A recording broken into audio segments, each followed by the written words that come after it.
¿Quieres saber cómo terminé saludando al rey de España después de llevar a cabo un proyecto de aprendizaje-servicio?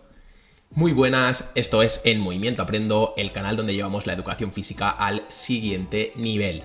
Y es que hoy vamos a estar hablando de aprendizaje-servicio, una metodología activa muy interesante que forma parte de esta nueva tendencia de innovación y podemos vincular la educación física a este tipo de metodología para llevar a cabo nuestro propio proyecto que tenga su repercusión en la sociedad en la que vivimos, en el entorno próximo y como consecuencia, pues quién sabe si terminaremos, como es mi caso, conociendo al rey de España para mostrarle el resultado del proyecto. Y es que respecto al aprendizaje-servicio, me gustaría decir que la innovación se percibe pues como un cambio idóneo para hacer frente a ese desajuste que existe entre los métodos de enseñanza que utilizamos, las necesidades y las potencialidades que se presentan en las nuevas generaciones. Y es que cada vez se está apostando más por considerar que los centros educativos no solo buscan ya educar futuros profesionales, sino también buscan sobre todo formar a personas honestas, comprometidas y tolerantes con la realidad local y global. Entonces tenemos esa escuela que necesita conectar todo lo que se aprende en ella con la vida real, ese aprendizaje competencial que tanto se nos demanda en la LOMLOE. Entonces, ¿de qué forma podemos unir estos conceptos, es decir, aprendizajes y vida y contexto educativo real? Pues a través del aprendizaje servicio, que básicamente se configura como una perspectiva metodológica innovadora que integra, como hemos comentado, el servicio a la comunidad con el aprendizaje académico. Aquí tenemos el aprendizaje servicio que voy a estar contándoos a continuación y después veremos de qué forma acabé yo presentando mi proyecto frente al rey de España. Entonces tenemos el aprendizaje servicio que por su definición es una propuesta educativa que combina procesos de aprendizaje y de servicio a la comunidad en un único proyecto bien articulado donde los participantes aprenden a trabajar en necesidades reales del entorno con el objetivo de mejorarlo. Entonces, el aprendizaje-servicio, como observamos aquí, tenemos dos componentes principales que le dan ese nombre. Tenemos por una parte el aprendizaje académico, que aporta todo ese carácter educativo, ese carácter formativo, esos conocimientos, esos recursos, habilidades, esas competencias que ayudan al alumno a desenvolverse. Y después tenemos esa parte del servicio a la comunidad, que será normalmente pues, una consecuencia de algunos de esos aprendizajes previos, y a partir de ellos surge una necesidad para ponerlos en práctica, para desarrollar esos aprendizajes en la vida real, siempre teniendo en cuenta esas necesidades y esos retos sociales de nuestro entorno más próximo, del entorno de cerca del colegio. Los ámbitos de actuación por los cuales podemos incidir en este aprendizaje-servicio son muchos. Aquí he destacado unos cuantos que podrían ser pues, las personas en riesgo de exclusión, la edad, es decir, poner en contacto a alumnos que suelen tener pues, pocos años con gente de avanzada edad, también atacar problemas de medio ambiente y de ciudadanía, de formación, de cultura, también atacar el problema de la desigualdad y pues lo que nos implica a nosotros directamente desde la educación física, atacar la salud.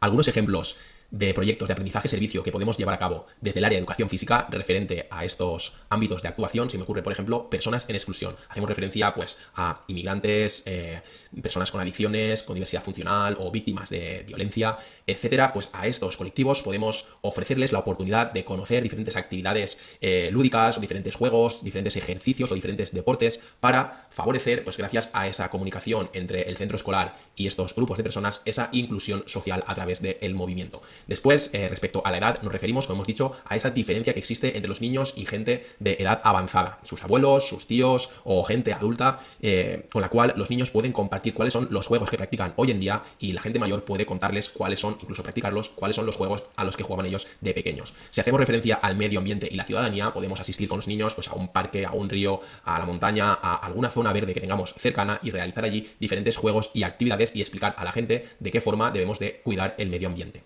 Respecto a la formación y la cultura, que están muy relacionadas, también podemos ofrecer formación sobre la cultura de nuestro país o de nuestra comunidad a los extranjeros, y también podemos explicarles cuáles son los juegos tradicionales. Por ejemplo, en mi caso, la pilota valenciana, podríamos explicarla a los extranjeros, también diferentes palabras en valenciano para, como hemos dicho, favorecer esta inclusión social y prestar ese servicio a la comunidad. En cuanto a la desigualdad, estamos en las mismas que con personas en exclusión. También podemos hacer una campaña de concienciación para favorecer esta igualdad, por ejemplo, pues comparando fútbol masculino con fútbol femenino, y hacer un poco una conciencia social para ver cuál es la opinión de la gente y cómo podemos llegar a esta igualdad. Y después también tenemos el apartado de salud, como hemos dicho, que es el que toca directamente la educación física. Entonces, desde el centro escolar y más concretamente desde el área de educación física, podemos formar a diferentes entidades en hábitos saludables, en ejercicios responsables, para que mejoren su salud gracias a los conocimientos que tienen los niños en el centro escolar. Entonces, estos serían pues algunas de las actividades o de los proyectos que se me ocurren para poner en práctica desde ya, vinculando el área de educación física con este servicio a la comunidad. En mi caso, tal y como voy a explicar a continuación, lo que hice fue tener en cuenta una demanda cultural que había en el pueblo en el que yo estaba trabajando, que es Villanueva de los Infantes, y en este caso lo que hice es una ruta turística por el pueblo en el cual se facilitaba esa movilidad sostenible andando,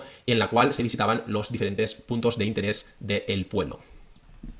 Aquí podemos observar el resultado final de esta guía, que era una ruta andando por los diferentes monumentos y puntos de interés del pueblo, en la cual en cada uno de ellos deberían de hacer una actividad dentro de esta guía. Nosotros desde el área de educación física lo que podemos hacer es que de un sitio a otro pues se desplace la gente de una forma, después en el sitio de interés que realicen una serie de ejercicios físicos determinados o determinadas preguntas que hagan referencia al ámbito de la salud, al ámbito de la actividad física, y de esta forma habremos puesto en relación la enseñanza, o sea, el aprendizaje de los alumnos con un servicio a la comunidad para mejorar esa salud, a la vez que favoreces el aprendizaje de la cultura más próxima. Entonces, como veis aquí, tenemos que el aprendizaje-servicio también hace referencia a esos objetivos de desarrollo sostenible, a esa Agenda 2030, debido a que el aprendizaje-servicio pone el foco en estos objetivos planteados por Naciones Unidas, ya que pretende mejorar y transformar el individuo, así como la comunidad, y caminar pues hacia el bienestar y hacia la justicia social. Entonces, estos ODS lo que hacen es plantearnos nuevos horizontes que debemos alcanzar y los cuales podemos abordar a través del aprendizaje-servicio.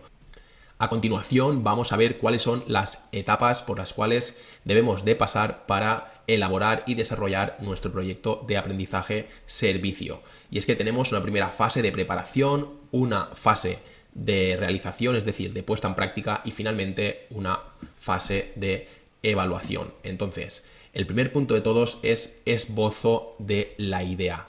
Esto significa que los alumnos deben de detectar, con o sin ayuda del docente, una necesidad en su entorno más próximo. Como hemos comentado anteriormente, pueden haber unas demandas sociales que nosotros desde el centro podamos atacar, y directamente desde el área de educación física. En otros casos puede ser el propio organismo, la propia entidad, la cual, sabiendo que los centros educativos tienen esa posibilidad de ofrecerles ayuda, pues pueden buscar a un centro educativo con una necesidad que tengan que resolver. Sin embargo, lo más común será que el propio centro, los propios alumnos, se encarguen de detectar esa necesidad y de ponerle la solución.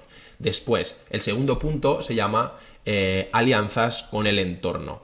Entonces, debemos de plantearnos si queremos incluir alguna organización social más. También si hemos pensado involucrar a la administración para darles a conocer nuestro trabajo. En nuestro caso, pues involucramos a la oficina de turismo, al ayuntamiento, a la imprenta, para que entre todos nos ayudarán a darle más sentido y más significado a nuestro proyecto. Y también, ¿por qué no?, qué papel tiene el resto de alumnado del centro, ya no solo el aula en el cual voy a llevar a cabo el aprendizaje-servicio, sino el resto de alumnado y de profesorado del centro. Pasamos a la parte de planificación del proyecto. Y esta planificación requiere un trabajo conjunto entre pues, la parte pedagógica y el servicio. La parte pedagógica tendrá en cuenta las diferentes asignaturas en las cuales se enmarcará este proyecto, que puede ser interdisciplinar. ¿Cuáles son los contenidos teóricos que vamos a trabajar? ¿Cuál será la duración? ¿Cuál van a ser esos criterios de evaluación, indicadores del logro, etcétera? Es decir, la parte más curricular. Y también haremos referencia, ¿por qué no?, a esas competencias específicas del área de educación física. Y después, por la parte del servicio, pues ellos también deben de tener un objetivo y unas acciones a llevar a cabo para que al final se consiga este aprendizaje-servicio. Deberemos de definir también pues cuál es el presupuesto, cuáles son las estrategias de difusión, si va a ser a través de las redes sociales, a través de panfletos, etcétera, para comunicar el proyecto. Y también, claro que sí, pues las diferentes autorizaciones de derechos de imágenes, diferentes seguros que tengamos que contratar, etcétera, para atar todos los cabos del proyecto. Por eso tenemos aquí esta cuerda, porque desde arriba hasta abajo debe de quedar todo bien atado. Pasamos a la fase de realización, a la preparación del proyecto. Aquí tenemos una primera parte que consiste en motivar al alumnado para que participe de una forma activa y que tengamos una garantía de éxito. Entonces debemos de sorprender al alumnado, debemos de emocionarles, debemos de hacerles participar a través de juegos para aumentar sus expectativas y que se metan desde lleno en este proyecto y estén pensando en él continuamente para ofrecer mejoras continuas. Pasamos a la fase de ejecución. Esa es la hora ya de pasar a la acción, de llevar a cabo el proyecto y nada, por fin podemos materializar todo lo que hemos ido hablando anteriormente. Entonces esta es una fase que tiene que ser lo más participativa posible y debe de existir pues un intercambio real entre las vivencias de las personas que participan. Y también es muy importante no olvidarse de que la reflexión durante todo el proceso pues puede cambiar rumbo del proyecto e ir mejorándolo poco a poco a medida que vamos avanzando. Pasamos ya a una parte de cierre. Entonces tenemos que es tan importante el inicio como el cierre y lo que podemos hacer es una celebración de la experiencia que tenga, por supuesto, un alto contenido lúdico. En nuestro caso lo que hicimos es, una vez teníamos ya la guía impresa en nuestro poder, la celebración fue que todo el colegio, todos los alumnos y los profesores hicimos la ruta por el pueblo, deteniéndonos en los diferentes monumentos y sitios de interés y allí realizábamos las actividades que aparecían en la guía. Y finalmente ya tenemos una evaluación multifocal, la cual implica que no solo se evalúa el docente, evalúa el proyecto, se evalúan los alumnos y el propio organismo que te ha ofrecido el servicio también tiene que hacer una evaluación para ver mejoras para el futuro. Entonces tenemos esa evaluación multifocal en la cual se implican docentes, se implica el proyecto, se implica el alumno y se implica el servicio. Como veis aquí tenemos el proyecto que se llama Map Infantes, porque el pueblo se llamaba Villanueva de los Infantes y lo que hicimos es una gincana a través de un mapa para ver los rincones más entrañables de este bonito pueblo. Presentamos este proyecto de aprendizaje-servicio a un concurso y en los premios Princesa de Girona del año, si no recuerdo mal, sería 2016-2017, estuvimos presentando este proyecto frente al rey y otras entidades públicas como pues, Antonio Banderas, Ángel Yacer y diferentes personajes conocidos aquí en España y nada, tuvimos esa oportunidad de presentarles el proyecto y por qué no regalarles una guía para que si algún día se pasaban por el pueblo de Villanueva de los Infantes pudieran hacer este recorrido que habían creado los niños con la intención de favorecer ese turismo al pueblo para que aumentaran las visitas, darle vida al pueblo y también tener una guía creada por niños y para niños. Esa fue la solución final y el servicio que prestaron a la comunidad, al pueblo de Villanueva de los Infantes. Entonces, hasta aquí tenemos el vídeo. Como conclusión, me gustaría decir que el enfoque metodológico del aprendizaje-servicio no es una solución mágica, no es una varita mágica que solucione todos los problemas que plantea la situación académica y social actual, pero sí nos pueden servir como un vector de innovación que nos incite a un cambio de paradigma educativo en el cual vamos a formar ciudadanos profesionalmente competentes y también socialmente responsables. Profesionalmente competentes gracias a este aprendizaje y socialmente responsables gracias a este servicio. De forma que al final tengamos pues, unos ciudadanos críticos y comprometidos con el devenir social. Muchísimas gracias por todo, espero que os haya gustado este vídeo. Ya sabéis que si queréis llevar la educación física al siguiente nivel podéis ver este vídeo que aparece aquí en pantalla y para no perderos ninguna de nuestras publicaciones os podéis suscribir por aquí. Muchísimas gracias por todo. Adiós.